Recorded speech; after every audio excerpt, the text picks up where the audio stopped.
ओम नमो भगवते वासुदेवाय नमः। ओम नमः शिवाय। प्रिय भक्तजनों, आपका दिन शुभ और मंगलमय हो। भगवान आपकी सभी मनोकामनाओं को पूर्ण करे।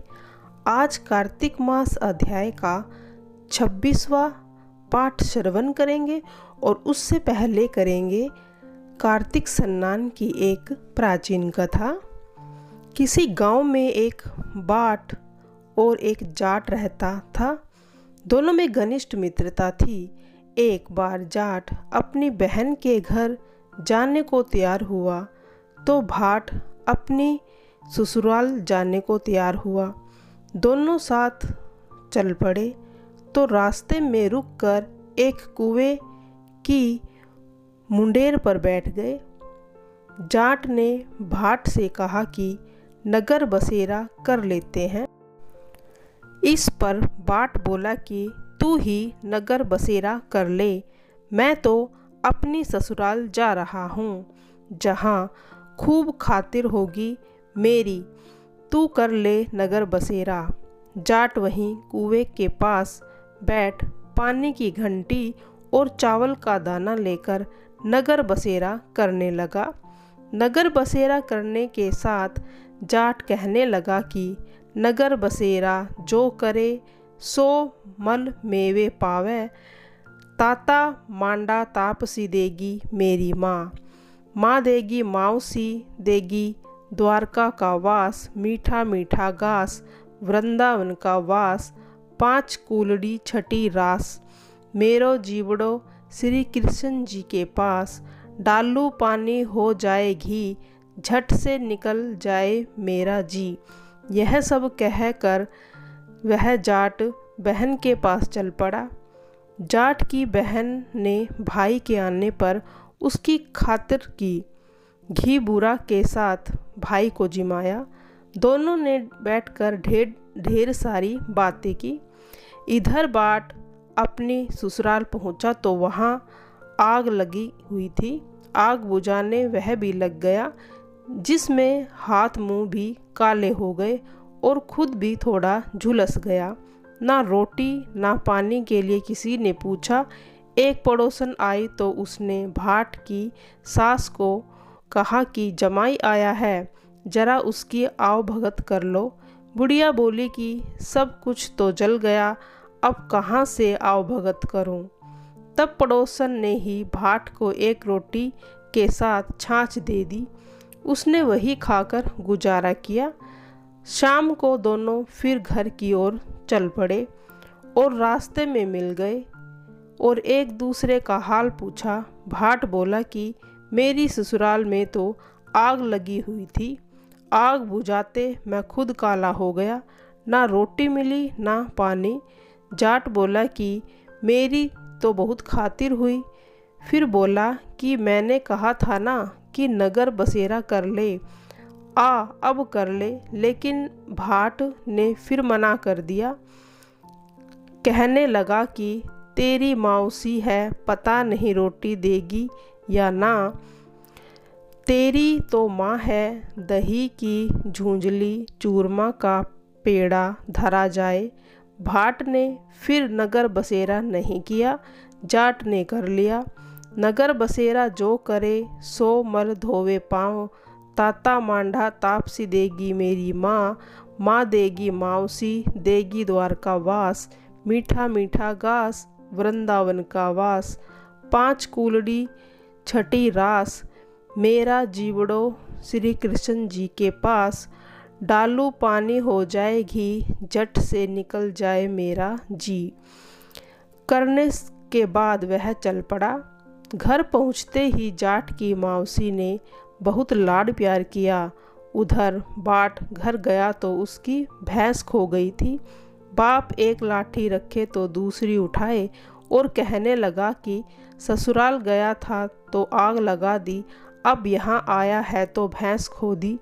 बाप ने कहा कि पहले भैंस लेकर आ, तभी रोटी पानी मिलेगी। सारा दिन भाट भैंस ढूंढता रहा, लेकिन उसे भैंस नहीं मिली। जाट और भाट की मुलाकात फिर से बाजार में हो गई। जाट ने भाट के हाल चाल पूछे तो भाट बोला कि आते ही भैंस खो गई, बस उसी दिन से भैंस ढूंढ रहा हूँ, रोटियों का तो कुछ नहीं पता। जाट ने कहा कि मैंने तुझसे पहले ही कहा था नगर बसेरा कर ले। जाट की बात सुनकर भाट बोला कि तेरे नगर बसेरे में इतनी ताकत है तो चल अब कर लेते हैं। दोनों ने बैठकर नगर बसेरा किया। नगर बसेरा जो करे सो मल धोवे पाँव, ताता मांडा तापसी देगी मेरी माँ, माँ देगी मावसी देगी द्वारका वास, मीठा मीठा घास वृंदावन का वास, 5 कुलड़ी छठी रास मेरा जीवड़ो श्री कृष्ण जी के पास, डालू पानी हो जाए घी झट से निकल जाए मेरा जी।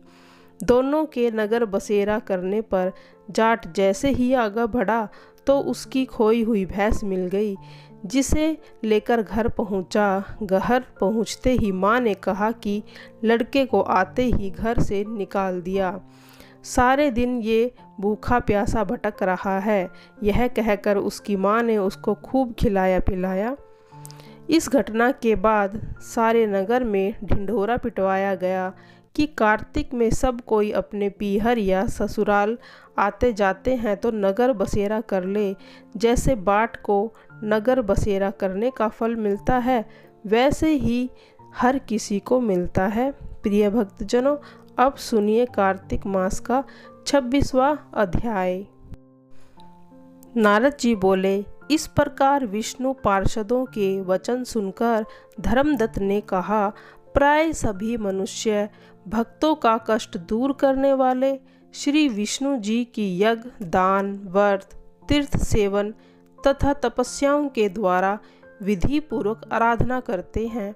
उन समस्त साधनों में कौन सा ऐसा साधन है जो भगवान विष्णु की प्रसन्नता को बढ़ाने वाला है तथा उसके सामीप्य की प्राप्ति कराने वाला है। दोनों पार्षदों अपने पूर्व जन्म की कथा कहने लगे। हे द्विज श्रेष्ठ, आपका प्रश्न बड़ा श्रेष्ठ है। आज हम आपको भगवान विष्णु को शीघ्र प्रसन्न करने का उपाय बताते हैं। हम इतिहास सहित प्राचीन वृत्तांत सुनाते हैं, सावधानी पूर्वक सुनिए। ब्राह्मण पहले कांचीपुरी में चोल नाम का एक चक्रवर्ती राजा हो गए थे। उन्हीं के नाम पर उनके अधीन रहने वाले सभी देश चोल नाम से विख्यात हुए। राजा चोल जब इस भूमंडल पर शासन करते थे, उस समय उनके राज्य में कोई भी मनुष्य दरिद्र, दुखी, पाप में मन लगाने वाला अथवा रोगी नहीं था। एक समय की बात है, राजा चोल अनंत शयन नामक तीर्थ में गए, जहाँ जगदीश्वर भगवान विष्णु ने योग निद्रा का आश्रय लेकर शयन किया। वहाँ भगवान विष्णु के दिव्य विग्रह की राजा ने विधि पूर्वक पूजा की। दिव्य मणि, मुक्ता फल तथा सुवर्ण से बने हुए सुंदर पुष्पों से पूजन कर उन्हें साष्टांग प्रणाम किया। प्रणाम करके जो ही बैठे, उसी समय उनकी दृष्टि भगवान के पास आते हुए एक ब्राह्मण पर पड़ी, जो उन्हीं की कांची नगरी के निवासी थे। उनका नाम विष्णुदास था। उन्होंने भगवान की पूजा के लिए अपने हाथ में तुलसी दल और जल ले रखा था। निकट आने पर उन ब्राह्मण ने विष्णु सूक्त का पाठ करते हुए देव आदि देव भगवान को स्नान कराया और तुलसी की मंजरी तथा पत्तों से उनकी विधिवत पूजा की। राजा चोल ने जो पहले रत्नों से भगवान की पूजा की थी, वह सब तुलसी पूजा से ढक गई। यह देखकर राजा कुपित होकर बोले, विष्णुदास, मैंने मणियों तथा सुवर्ण से भगवान की जो पूजा की थी, वह कितनी शोभा पा रही थी। तुमने तुलसी दल चढ़ाकर उसे ढक दिया। बताओ ऐसा क्यों किया? मुझे तो ऐसा जान पड़ता है कि तुम दरिद्र और गंवार हो, भगवान विष्णु की भक्ति को बिल्कुल नहीं जानते। राजा की बात को सुनकर द्विज श्रेष्ठ विष्णुदास ने कहा, राजन, आपको भक्ति का कुछ भी नहीं पता। केवल राजलक्ष्मी के कारण आप घमंड कर रहे हैं। बतलाइए तो आज से पहले आपने कितने वैष्णव व्रतों का पालन किया है। तब नृपश्रेष्ठ चोल ने हंसते हुए कहा, तुम तो दरिद्र और निर्धन हो, तुम्हारी भगवान विष्णु में भक्ति कितनी है। तुमने भगवान विष्णु को संतुष्ट करने वाला कोई भी यज्ञ और दान आदि नहीं किया और न ही पहले कोई भी देव मंदिर बनवाया।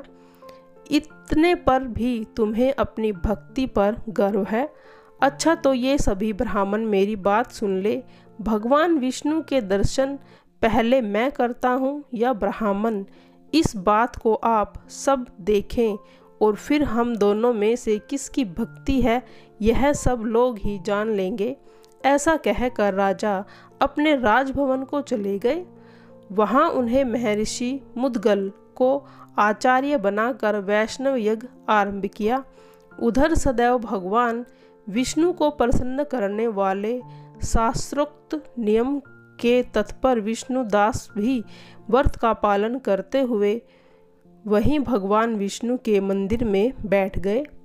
उन्होंने माघ और कार्तिक के उत्तम व्रत का अनुष्ठान, तुलसी वन की रक्षा, एकादशी को द्वादक्षर मंत्र का जाप, नृत्य, गीत आदि मंगलमय आयोजनों के साथ प्रतिदिन 16 उपचार से भगवान विष्णु की पूजा आदि और नियमों का आचरण किया।